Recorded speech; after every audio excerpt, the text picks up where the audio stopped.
एक 6वीं क्लास में पढ़ने वाली लड़की रोज़मर्रा की तरह अपने स्कूल में जाती है, लेकिन आज का दिन उसके लिए अलग होता है। उसके पेट में अचानक दर्द होने लगता है। जो टीचर होते हैं उसे गोली दवाई तो देते हैं, लेकिन उसका दर्द बढ़ता ही चला जाता है। लड़की बहुत ज़्यादा परेशान हो जाती है। फिर जो टीचर होते हैं उससे कहते हैं कि तुम अपने घर चले जाओ, घर जाकर आराम कर लेना। उसके बाद जैसे ही वो लड़की अपने घर के दरवाजे पर पहुंचती है, वहां जाकर अपनी माँ को आवाज़ लगाती है। काफ़ी बार आवाज़ लगाने के बाद भी माँ सुन ही नहीं पाती, उसकी आवाज़ माँ के कानों तक नहीं पहुँच पाती। उसके बाद जैसे ही वो लड़की आगे की तरफ खिड़की से झांक कर देखती है तो उसकी नज़र उसकी माँ और उसके साथ पड़े हुए एक व्यक्ति पर पड़ती है जो नग्न अवस्था में कमरे के अंदर पड़े हुए थे।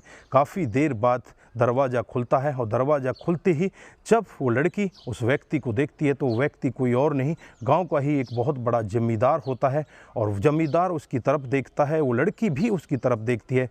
दोनों में से कोई किसी को कुछ नहीं कहता। उसके बाद माँ उसे अपनी गोदी में बैठाती है, उसे समझाने का प्रयत्न करती है कि बेटी, जो तूने देखा है उसे भूल जाना, इस सब के बारे में किसी को कुछ नहीं बताना।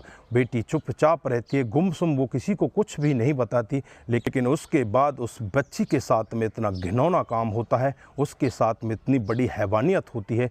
जो भी लोग इस हैवानियत को सुनते हैं सभी सुनकर एक बार के लिए दंग रह जाते हैं। दोस्तों, अगर आप भी पूरा मामला सुनेंगे तो एक बार आप भी सोचने के लिए मजबूर हो सकते हैं कि अवैध संबंधों के चलते हुए इतने बड़े क्राइम को भी अंजाम दिया जा सकता है। तो आइए दोस्तों, जानते हैं पूरा मामला क्या था। नमस्कार, जय हिंद। आप देख रहे हैं APH न्यूज़ राहुल रावत के साथ। तो दोस्तों, आज की जो हकीकत की घटना आपको बताने जा रहा हूं, बिहार में एक ज़िला पड़ता है पश्चिमी चंपारण और इसी का एक शहर पड़ता है बगहा और इसी का एक पटकोली थाना क्षेत्र के एक गांव की ये हकीकत की घटना है। 15 दिसंबर 2022 का ये वाक़या है, जब एक माँ अपनी बच्ची से कहकर जाती है कि बेटी, मैं एक शादी समारोह में जा रही हूँ, तुम आज स्कूल नहीं जाना है, तुम्हें अपने पशुओं की देखरेख करनी है, खेतों से उनके लिए चारा लेकर आना है। जो उसका पिता होता है वो दिहाड़ी मजदूरी करने वाला होता है, वो भी अपने कामकाज पर गया होता है। उसके बाद जैसे ही लड़की अपने घर पर कामकाज कर रही होती है, गांव का ही एक जमींदार उसके पास आता है। उससे आकर कहता है कि बेटी, तुम्हारी माँ तुमसे कह कर गई थी तुम्हें खेतों से चारा लाना है, क्यों ना मैं तुम्हें चारा लेवा लाता हूँ। उसके बाद उस लड़की को चारा लेवाने के लिए अपने साथ लेकर जाता है और वहाँ जाने के बाद जैसे ही लड़की चारा काटने लगती है, उस व्यक्ति की नज़र उस पर गंदी होने लगती है। उस व्यक्ति को लगने लगता है कि क्यों ना अब इस लड़की का फ़ायदा उठाया जाए। उसके बाद उस लड़की के साथ में ज़बरदस्ती करने लगता है, उसके कपड़े उतारने लगता है। वो लड़की चीखने लगती है, चिल्लाने लगती है। वहीं पर एक लकड़ी पड़ी होती है, उस लकड़ी को उस लड़की के मुंह में ठूस देता है। उस लड़की की आवाज़ वहीं पर थम जाती है, उसकी आवाज़ नहीं निकल पाती। उसके बाद धीरे धीरे करके एक एक उसके कपड़े को उतार लेता है और कपड़े को उतारने के बाद उसके साथ जब तक उसका मन करता है, जब तक दरिंदगी करता है, और उसके बाद वो वहीं पर नहीं रुकता। जब उसका मन उस लड़की से ऊब जाता है, वहीं लड़की की दोनों आँखों को फोड़ देता है। अब उसे लगने लगता है कि ये लड़की मर चुकी है। तड़प तड़प कर उस लड़की की मौत हो जाती है। उसके बाद उसे लगता है कि क्यों ना इसे कहीं बाहर फेंक दिया जाए। फिर वो उस खेत से बाहर निकल कर देखता है तो देखता है आसपास में कोई भी लोग बाग नहीं है। फिर उस लड़की को उठाता है, उसके कपड़ों को उठाता है और उसे अपने कंधे पर रखकर वहाँ से चलने लगता है। और लगभग 1 किलोमीटर दूर जाकर एक नदी पड़ती है, हरहा नदी। उसी नदी के किनारे 4 फुट गहरा और 7 फुट लंबा एक गड्ढा खोदता है और उस गड्ढे में उस लड़की को डाल देता है। ऊपर से कुछ झाड़ियाँ होती हैं, उनको उसके ऊपर डालकर वहाँ से चुपचाप अपने घर पर चला जाता है। लेकिन उसे नहीं पता होता कि उसके पीछे उसकी जो चप्पलें होती हैं उनको खेत पर ही छोड़कर आ जाता है।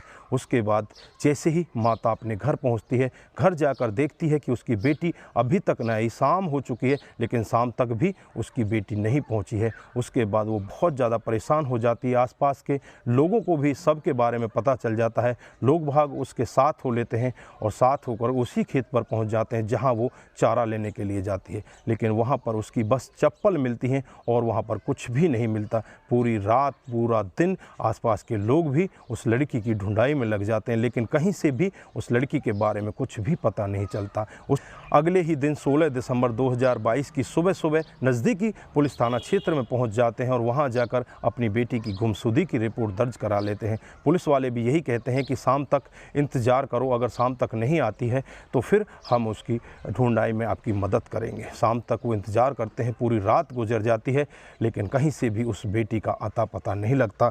अगले दिन 17 दिसंबर 2022 को नज़दीकी पुलिस स्टेशन में दोबारा जाया जाता है। यहाँ पर लोग बाग भी इनके साथ होते हैं और जो घर वाले होते हैं, माता पिता, वो 5 लोगों के खिलाफ मामला दर्ज करा देते हैं।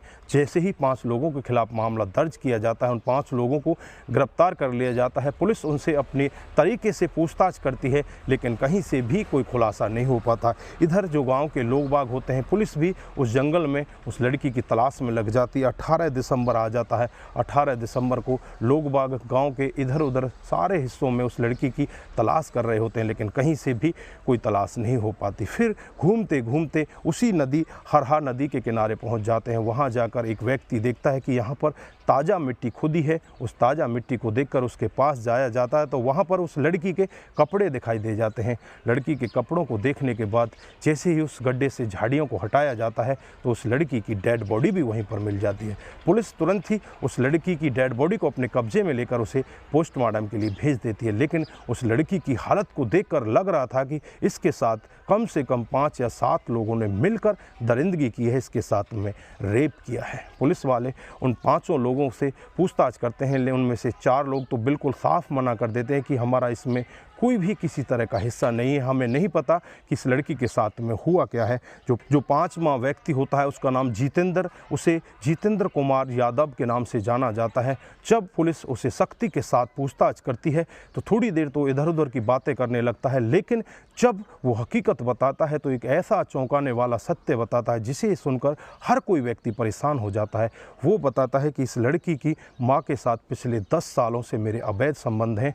इन अवैध संबंधों के चलते हुए मैं इससे काफ़ी बार इससे घर पर मिलता था, इसके खेतों पर जाकर मिलता था, लेकिन एक दिन का वाक़या होता है जब इसकी लड़की हमें दोनों को देख लेती है और देखने के बाद हमें लगता है कि कहीं इसका भंडाफोड़ ना हो जाए। इस सब के लिए फिर मैं एक दिन प्लान बनाता हूं और प्लान के तहत ही 15 दिसंबर 2022 को जब इस लड़की की माँ शादी समारोह में चली जाती है, इसके पिता दिहाड़ी मजदूरी के लिए बाहर चले जाते हैं, मौका देखकर मैं इसे खेतों पर ले जाता हूँ। वहाँ जाकर इसके साथ में ये घिनौना कृत्य करता हूँ। ये सब कांड मैंने अपनी बदनामी से बचने के लिए किया था। पुलिस वाले भी जब ये पूरा मामला सुन रहे होते हैं, आसपास के लोग ये पूरा मामला सुन रहे होते हैं, तो सभी यही कहने लगते हैं कि तुमने बहुत बड़े घिनौने कृत्य को अंजाम दिया है, तुम्हें तो इसकी बहुत बड़ी सज़ा होनी चाहिए, तुम्हें फांसी होनी चाहिए। लेकिन जब घर वालों से बातचीत की जाती है तो घर वाले यही दावा करते हैं कि हमारी बेटी के साथ इतने बड़े घिनौने कृत्य को अंजाम देने वाला ये अकेला नहीं, इसके साथ में और भी लोग हैं, उनकी भी जाँच पड़ताल की जाए और उन्हें भी जेल के अंदर ठूसा जाए। उसके बाद जो वहाँ के पुलिस अध्यक्ष होते हैं उनका भी यही कहना होता है कि हमने इंटरनल जांच कर ली है, इसमें बस यही एक मुजरिम है और कोई इसमें मुजरिम नहीं है। लेकिन लड़की की हालत को देखकर ऐसा लग रहा था कि उस लड़की के साथ में एक नहीं कई लोगों ने मिलकर इतने घिनौने कांड को अंजाम दिया है। उसके बाद पुलिस हरकत में आती है और उस व्यक्ति को गिरफ्तार करके उसे जेल के अंदर भेज देती है। लेकिन ये घटना आसपास के लोगों को झकझोर देती है कि माँ के अवैध संबंधों के चलते हुए एक बेटी अपनी जान इस तरह से गंवा बैठती है। तो दोस्तों, यहाँ पर आप क्या कहना चाहते हैं ऐसी माँ के बारे में जिसने अपनी बेटी को इस तरह से रास्ते से हटवा दिया? इस पर अभी खुलासा नहीं हो पाया है कि इस सब में माँ का भी कोई हाथ है या नहीं है, लेकिन अवैध संबंधों के चलते हुए उस व्यक्ति ने इस लड़की को इस तरह से रास्ते से हटाया। दोस्तों, इस घटनाक्रम पर आप क्या बोलना चाहते हैं? आपकी जो भी राय है एक बार कमेंट बॉक्स में ज़रूर दीजिएगा। दोस्तों, आज के लिए बस इतना ही, फिर मिलते हैं किसी नए मोड़ के साथ। तब तक के लिए आप अपना ख्याल रखें, अपने परिवार का ख्याल रखें, सतर्क रहें, सावधान रहें और ऐसे क्राइम को अपने आसपास ना होने दें। दोस्तों, अपने बच्चों का, अपनी पत्नी का, अपने घर परिवार का विशेष ध्यान रखें। अगर ऐसे अवैध संबंधों के चलते हुए ऐसे कांड होते रहेंगे तो हमारे समाज में एक दिन वो भी आ जाएगा कि हर एक दूसरे या तीसरे घर में ऐसे कांड देखने को मिलते रहेंगे। दोस्तों आज के लिए बस इतना ही, फिर मिलते हैं किसी नए मूड के साथ। तब तक के लिए आप अपना ख्याल रखें, अपने परिवार का ख्याल रखें, सतर्क रहें, सावधान रहें और ऐसे क्राइम को अपने आसपास ना होने दें। दोस्तों अगर आप लोगों को हमारी ये सस्ता पर आधारित घटनाएं अच्छी लगती हैं, जरा सी भी प्रभावित करती हैं, तो दोस्तों के साथ ज़रूर शेयर करके जाइए, जिससे कि दोस्तों को भी पता चल सके कि हमारे समाज में हो क्या रहा है। दोस्तों आज के लिए बस इतना ही। नमस्कार, जय हिंद,